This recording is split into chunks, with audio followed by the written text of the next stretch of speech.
All right, so today I'm going to show you guys how to fix caulking on your boat. You want to use sealant or adhesive that's designed for marine, or it's all-purpose 100% silicone.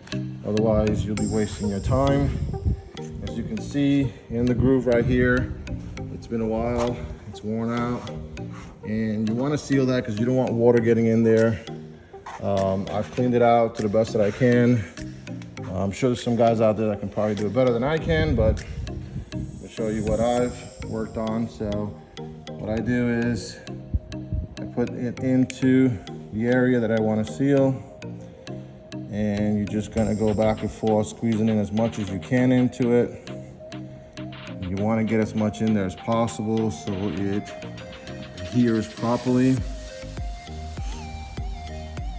As you can see, I'm squeezing multiple times in there, and I'm using this small tube so you guys can see it. The big caulk gun kind of gets in the way, but it's just the idea. So once you get it in there, and I'm going to do this part as well, you want to run your fingers through it and just smooth it out, and then continue down the line, and I'll squeeze in more in there.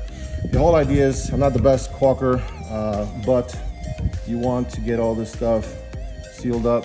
When you're out in the ocean, you don't want salt water or any kind of water to be getting inside the rod gunnel, which is underneath this, and it'll cause mold and mildew and all kinds of stuff.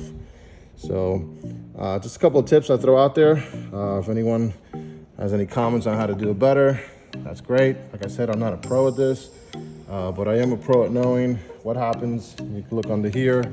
If you don't seal it properly, under here, you see there's holes. It's already starting to get mildew, and that's because there's water coming down.